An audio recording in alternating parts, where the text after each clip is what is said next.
மாற்றிட வேண்டும் என்கிற கோரிக்கையும், நன்கு வளர்ச்சி அடைந்த நல்ல வாய்ப்பு பெற்ற மக்கள் அதிக திறன் கொண்ட கீரனூர் பேரூராட்சி பெருமளவில் இன்னைக்கு பொட்டன்ஷியல் இருக்கு, அதை தரம் உயர்த்தி அதற்கும் சிங்கிள் எல்பியை கொண்டு வர வேண்டும் என்கிற ஒரு கோரிக்கையும், மயிலாடுதுறை மாவட்டத்தை பொறுத்த வரைக்கும் அதனுடைய தலைநகரமாக இருக்கக்கூடிய மயிலாடுதுறை இதுவரைக்கும் பேரூராட்சியா இருந்து இப்பதான் நகராட்சியா தரம் உயர்த்தப்பட்டிருக்கிறது. அந்த மயிலாடுதுறை நகராட்சியோடு புகழ்பெற்ற அந்த செம்மனூர், அப்புறம் பூம்புகார் மற்றும் தரங்கம்பாடியை ஒருங்கிணைத்து ஒரு முழுமை திட்டத்தை ஏற்படுத்திட வேண்டும் என்கிற கோரிக்கையும் நாம் முன்னெடுத்திருக்கிறோம். சீர்காழி நகராட்சியில ஏற்கனவே தனித்த உள்ளூர் திட்ட குழுமம் இருக்கிறது, அதனை ஒருங்கிணைந்த உள்ளூர் திட்ட குழுமமாக மாற்றிட வேண்டும் என்கிற கோரிக்கையும் நாம் முன்னெடுத்திருக்கிறோம். நாகப்பட்டினம் மாவட்டத்தை பொறுத்த வரைக்கும் நாகை மற்றும் வேளாங்கண்ணியை ஒருங்கிணைத்து ஒரு முழுமை திட்டத்துக்கான வரைவு தயாரிக்கப்பட்டு தலைமையினுடைய ஒப்புதலுக்காக அனுப்பி வைக்கப்பட்டிருக்கிறது.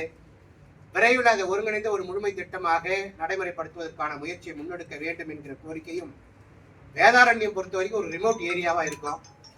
அந்த வேதாரண்யத்தை பொறுத்த வரைக்கும் அது கடலோர பாதுகாப்பு மண்டலம், கோஸ்டல் ரெகுலேட்டரி ஜோன் அதிகமா இருக்கிறதுனால சற்று கவனமுடன் செயல்பட்டு அதுக்கான ஒரு உள்ளூர் திட்ட குழுமத்தையும் அமைத்திட வேண்டும் என்கிற கோரிக்கையும், இந்த நகரங்களில் எல்லாம் ஏற்கனவே மக்கள் அடர்த்தியாக வசிக்கக்கூடிய பகுதிகளை, பாரம்பரிய நகரங்களாக இருக்கட்டும் அல்லது வெகு மக்கள் அடர்த்தியாக வசிக்கக்கூடிய பகுதிகளாக இருக்கட்டும், அவைகளை கண்டறிந்து ஏற்கனவே தொடர் கட்டுமான பகுதி,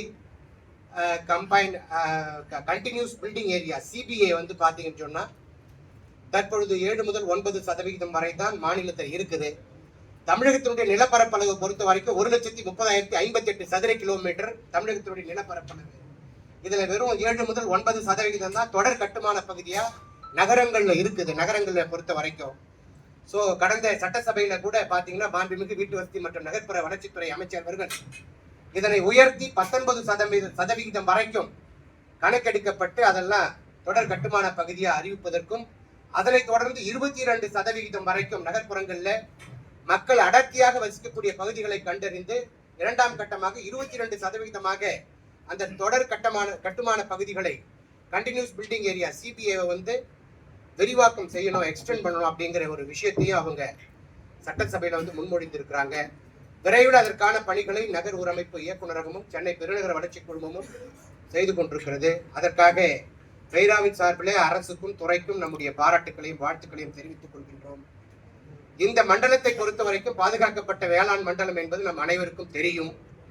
ஆனாலும் இந்த மண்டலத்தில் இருக்கக்கூடிய மக்களுக்கு மேற்கண்ட தஞ்சாவூர், திருவாரூர், புதுக்கோட்டை, மயிலாடுதுறை மற்றும் நாகப்பட்டினம் மாவட்டங்கள் இருக்கிற மக்கள் நலனை கருத்தில் கொண்டு அருமை அண்ணன் அவர்கள் சிறந்த சட்டமன்றத்தினுடைய பேச்சாளர், விரிவுரையாளர், அந்த குழுவிலும் அண்ணன் அவர்கள் இடம்பெற்றிருக்கிறார்கள். கொங்கு மண்டலத்தை போன்று இம்மாவட்டத்தில் இருக்கக்கூடிய மக்களின் மேம்பாட்டிற்கும் பொருளாதார வளர்ச்சிக்கும் வேலை வாய்ப்புக்கும் ஏதுவாக வேளாண்மைக்கு அடுத்தபடியாக தொழில் வளர்ச்சியை மேம்படுத்த உற்பத்தி நிறுவனங்கள், சிட்கோ மற்றும் சிப்காட் போன்ற தொழில்பேட்டைகள், சிறப்பு பொருளாதார மண்டலங்கள், ஒருங்கிணைந்த மற்றும் விரிவான சுற்றுலா வளர்ச்சி திட்டங்கள், கோயில் நகரங்களை தவிர வேறு எந்த விதமான சுற்றுலாவும் இங்க பெரிய அளவில் இல்லை.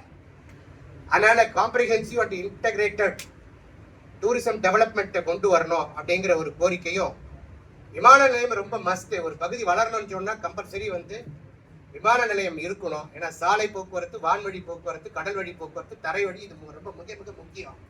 விமான நிலையம் சம்பந்தமான கோரிக்கையும், துறைமுகம் ஏற்கனவே இருக்கு, அதை டெவலப் பண்ணணும், மேம்பாடு, இன்ஃபர்மேஷன் டெக்னாலஜி, தகவல் தொழில்நுட்பம் சம்பந்தமான நிறுவனங்கள், ஏற்கனவே நடைமுறையில் இருக்கிற சாலை திட்டங்களை விரைந்து முடிப்பதற்கான முயற்சிகள், பேரிடர் மற்றும் இயற்கை சீற்றங்களை தடுக்கவும் அதனை எதிர்கொள்ளவும் முன்னெச்சரிக்கை நடவடிக்கைகள், இவை அனைத்தையும் தமிழக அரசு தன்னுடைய கூடுதல் கவனத்தில் கொண்டு செய்திட வேண்டும் என்கிற கோரிக்கையும், அதே போன்று தற்பொழுது டிடிசிபியில இங்க இயக்குனர், உதவி இயக்குனர் வந்திருக்கிறாரு.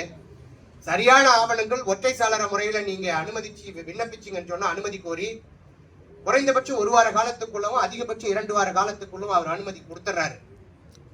ஆனால் இந்த டிடிசிபி அனுமதியை கொள்கை அளவிலான ஒப்புதலை பெற்றுவிட்டு இறுதி ஒப்புதலுக்காக நகராட்சி, மாநகராட்சி, பேரூராட்சி, ஊராட்சி என்கிற அந்த லோக்கல் பாடிஸ்ல நம்ம அப்ளை பண்ணும் பொழுது வருட கணக்கில், ஏன்னா இங்க கும்பகோணத்துல நேற்றைய தினம் நம்முடைய நிர்வாக செயலாளர் அவர் பேசிக் கொண்டிருக்கும் பொழுது 76 வயது நிறைந்த ஒருவர் 1 ஏக்கர் நிலத்துல லே அவுட் போட்டிருக்கிறாரு. ஃபைனல் அப்ரூவ் வாங்குறதுக்கு 1.5 ஆண்டுகள் காத்திருந்தும் அது கிடைக்கல அப்படிங்கிற ஒரு விஷயத்த சொன்னாரு.